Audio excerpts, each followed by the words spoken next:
अभी का हमारे खास चुनावी कार्यक्रम सत्ता का एमपीपीएल में मध्य प्रदेश के 28 सीटों पर होने वाले उपचुनाव के लिए तारीखों का ऐलान पहले ही हो चुका है। 3 नवंबर को वोट डाले जाएंगे और 10 नवंबर को परिणाम आएंगे। प्रदेश में 28 विधानसभा सीटों पर होने वाले उपचुनाव को लेकर राजनीतिक दलों ने अपनी तैयारियां भी तेज कर दी। ये चुनाव मध्य प्रदेश की सियासत की नई दिशा तैयार करेंगे। इन चुनावों पर शिवराज सरकार का स्थायित्व भी टिका हुआ है। ये चुनाव बागी विधायकों का भविष्य भी तय करेगा। हमारे इस खास कार्यक्रम के जरिए हम 28 सीटों पर हो रहे चुनावी गणित को टटोलने की कोशिश करेंगे और जानेंगे इस चुनाव के मुद्दे और राजनीतिक दलों के क्या है दावे। आज इस कार्यक्रम में हम बात करेंगे अनूपपुर आरक्षित विधानसभा सीट की। बिसाहूलाल सिंह के पाला बदलने के बाद ये सीट रिक्त हुई है। बिसाहूलाल सिंह शिवराज कैबिनेट में कैबिनेट मंत्री है। अनूपपुर विधानसभा सीट अनुसूचित जनजाति वर्ग के लिए आरक्षित है। बिसाहूलाल सिंह के सामने कांग्रेस ने विश्वनाथ सिंह कुंजाम को अपना प्रत्याशी बनाया है। सत्ता का एमपीपीएल में आगे बढ़ने से पहले समझेंगे अनूपपुर विधानसभा के सियासी गणित को।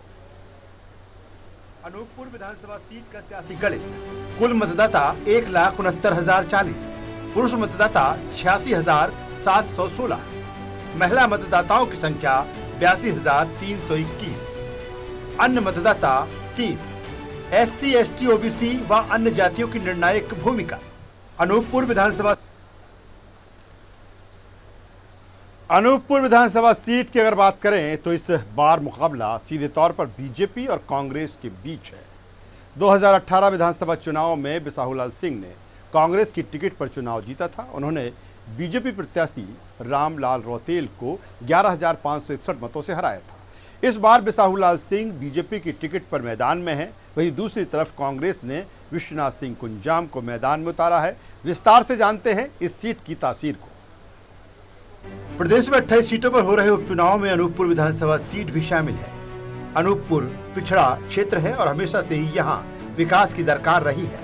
अनुसूचित जनजाति के लिए आरक्षित इस सीट पर एससी, एसटी और ओबीसी वर्ग का सबसे ज्यादा वोटर है। यही कारण है कि इस वोट बैंक को साधने की कोशिश सभी प्रत्याशी करते हैं। 2018 विधानसभा चुनाव की अगर बात करें तो बिसाहूलाल सिंह ने कांग्रेस की टिकट पर चुनाव जीता था। उन्होंने अपने निकटतम प्रतिद्वंदी बीजेपी के रामलाल रौतेल को 11,561 वोटों से हराया था। 2018 में कांग्रेस की सरकार बनी, लेकिन वरिष्ठ होते हुए भी कमलनाथ मंत्रिमंडल में बिसाहूलाल सिंह को जगह नहीं मिली। इसी बात से सिंह लगातार पार्टी से नाराज रहे। जब सिंधिया समर्थक मंत्रियों और विधायकों ने कांग्रेस से बगावत की, उसी में सिंह भी शामिल हो गए और कांग्रेस को बाय बाय कह दिया। बीजेपी सरकार बनने पर उन्हें शिवराज कैबिनेट में मंत्री पद मिला। बिसाहूलाल सिंह अनूपपुर सीट पर इस बार बीजेपी के चेहरा है।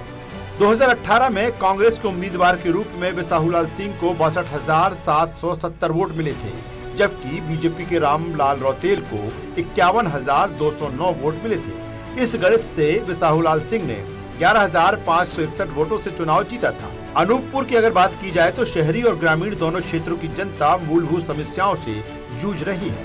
इस सीट पर जहां बिसाहूलाल सिंह अनुभवी नेता हैं, वहीं कांग्रेस ने नए चेहरे पर दांव लगाया है। यहाँ का मुद्दा हर बार की तरह सड़क, बिजली, पानी और बेरोजगारी है। अब एक नजर डालते हैं अनूपपुर सीट की इन अहम बातों पर। कई मायनों में रोचक साबित होगा अनूपपुर का उपचुनाव।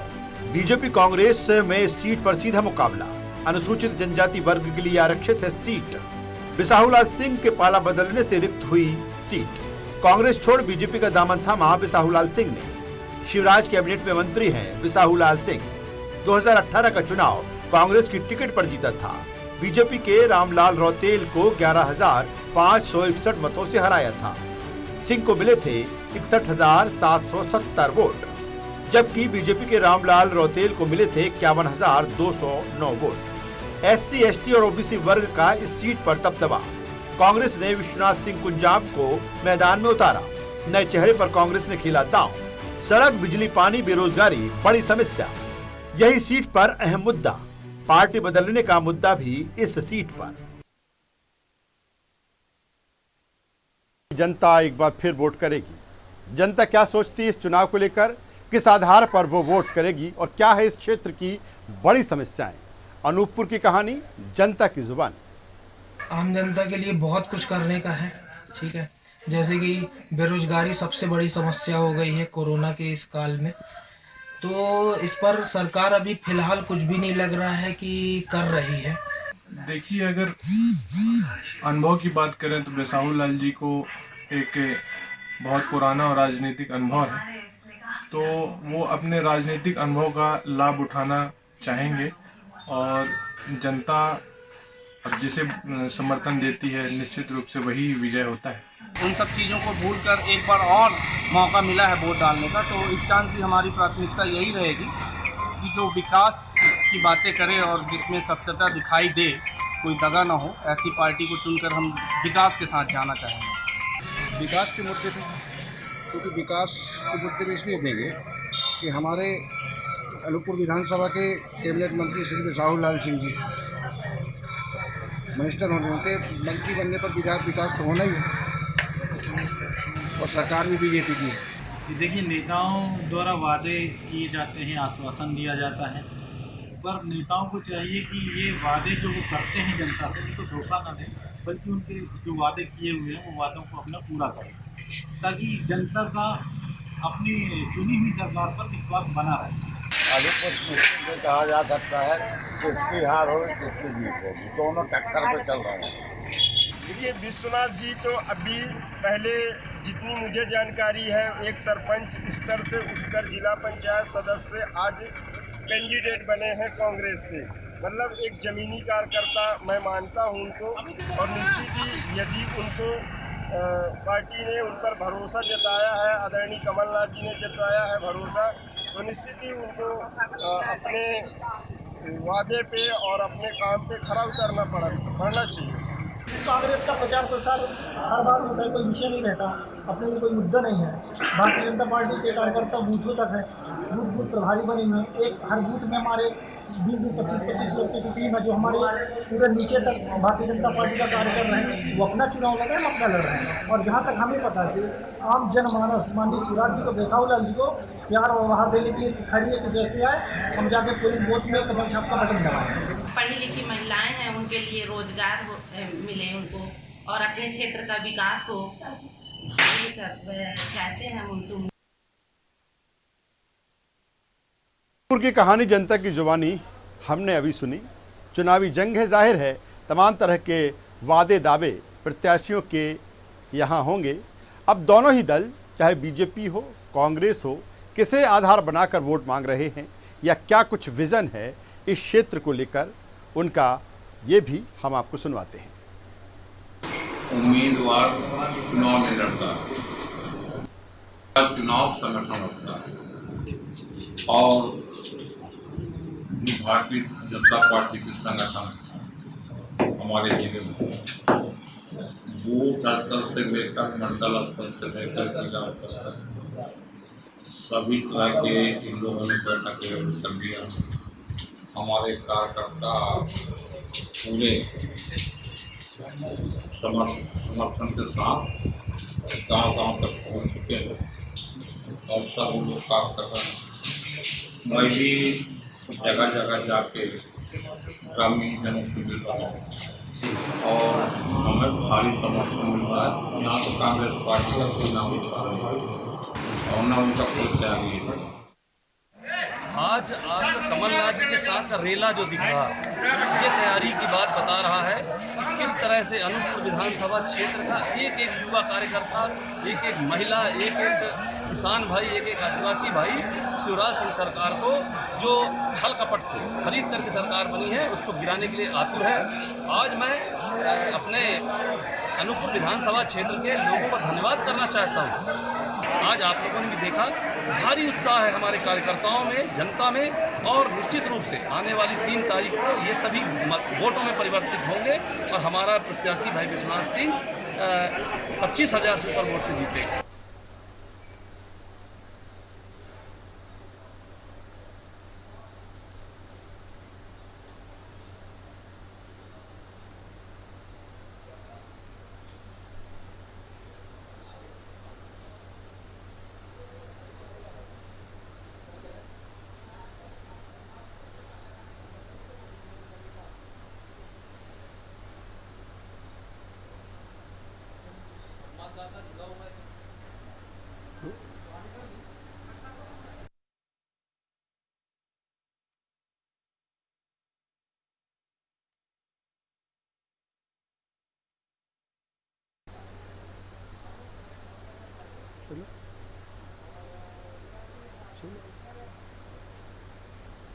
तो दावे हैं, वादे हैं, आरोप प्रत्यारोप हैं और जो चुनावी बिसात है वो बिक चुकी है।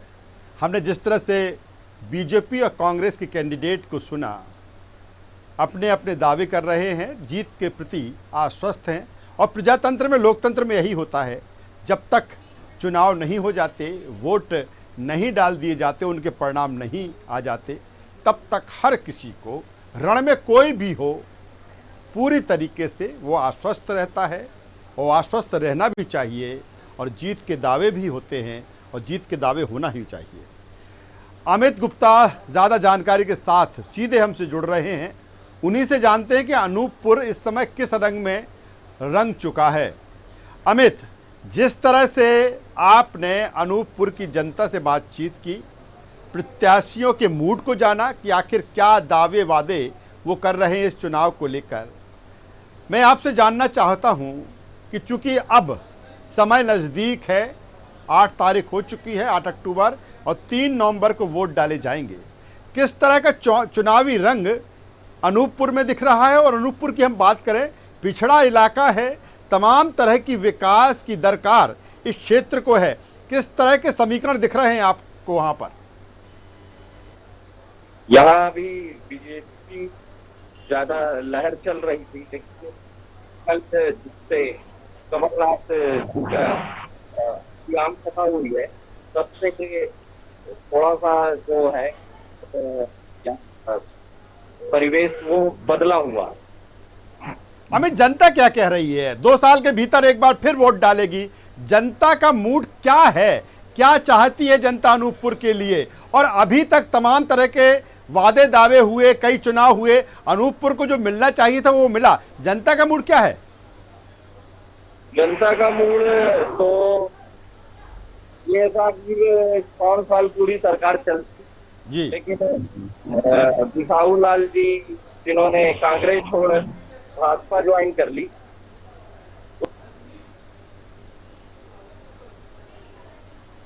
और वो चाहते हैं कि जो भी चुनकर आए वह पूरी जितने समय तक सरकार चलनी है वो पूरी चले। क्या पाला बदलने का मुद्दा भी है क्या इस चुनाव में वहां पर? खास तौर पर अगर हम कांग्रेस की बात करें या अन्य दल की हम बात करें, ये मुद्दा भी है क्या चुनाव में? बिल्कुल बिल्कुल, ये तो पूरा मुद्दा लेकर ही कांग्रेस चुनाव लड़ रही है। बिसाहू लाल वर्सेस ईमानदार की लड़ाई लड़ी जा रही है कांग्रेस द्वारा, और अन्य दलों द्वारा यही कहा जा रहा है कि चाहे वो कांग्रेस हो या भाजपा हो, दोनों एक ही सिद्धांत पर चलते हैं, एक दूसरे को खरीदते हैं और इसी तरह की राजनीतियां दोनों पार्टी करती हैं। लेकिन अमित, जिस तरह से आप कह रहे हैं या फिर जनता कह रही है वहाँ की कि ईमानदारी की बात हो रही है, लेकिन बिसाहू लाल भी तो कह रहे होंगे कि हम वरिष्ठ नेता थे और लंबा अनुभव उनके पास में था, जब कांग्रेस की सरकार बनी तो उन्हें मंत्री नहीं बनाया गया। और जिस तरह से बिसाहू लाल सिंह कहते हैं कि उनकी सुनी नहीं गई, वो तमाम तरह के विकास के काम अनूपपुर के लिए कराना चाहते थे लेकिन नहीं करा पाए, ये भी मुद्दा? जी बिल्कुल, भाजपा इसी मुद्दे पे आ रही है मैदान पे जी, क्योंकि उनका कहना है कि मैं 15 महीने तक अपना काम कराने के लिए रोज जाता था, कमलनाथ जी मुझसे मुलाकात नहीं करते थे, अच्छे से बात नहीं करते थे, हम लोगों को भगा दिया करते थे, बोलते थे जाओ जाओ, हम आपकी बातें नहीं सुनेंगे, तुम अपना काम करो, ऐसी भाषाओं का प्रयोग किया करते थे, जिस कारण से आहत होकर बिसाहू लाल सिंह ने कहा कि मैंने पार्टी छोड़ी, ना कि मैंने पैसे के लिए पार्टी छोड़ी, मैंने अपने आत्मसम्मान के लिए पार्टी छोड़ी। अमित, बिसाहू लाल सिंह अनुभवी नेता हैं, इस क्षेत्र के शिवराज कैबिनेट में मंत्री हैं। दूसरी तरफ अगर हम विश्वनाथ सिंह कुंजाम की बात करें तो क्या उनका बैकग्राउंड है और कितनी फाइट देते हुए विश्वनाथ सिंह कुंजाम बिसाहूलाल सिंह को दिख रहे हैं? लगभग 20 सालों का उनका अनुभव है राजनीतिक अनुभव जी। पहले वो सरपंच भी रह चुके हैं जी, और जिला कार्य समिति पे भी कई पदों पर रहे हैं। तो उनकी जो जजमेंट है वो अच्छी है जी। अमित, अगर नेताओं की बात करें दोनों ही दलों की, चाहे बीजेपी की चाहे कांग्रेस की, अगर बीजेपी की बात करें तो कौन से ऐसे नेता हैं जो वहां पर डेरा डाले हुए हैं, या कौन से ऐसे नेता हैं वहां पर चुनाव प्रचार के लिए पहुंचे हैं? और दूसरी तरफ कांग्रेस की बात करें,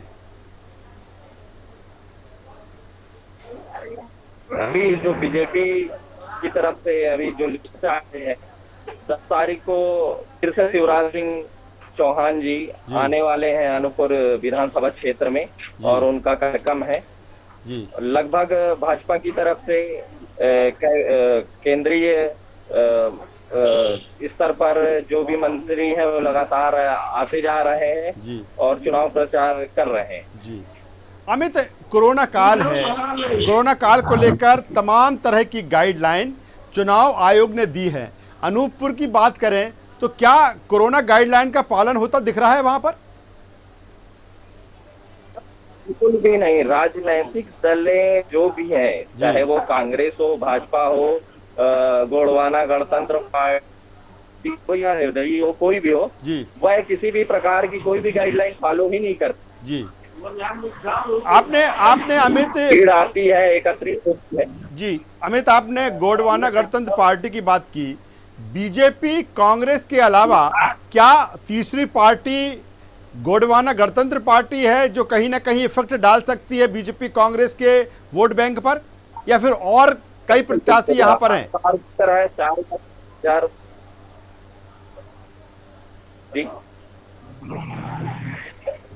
हेलो जी बोलिए अमित, बोलिए।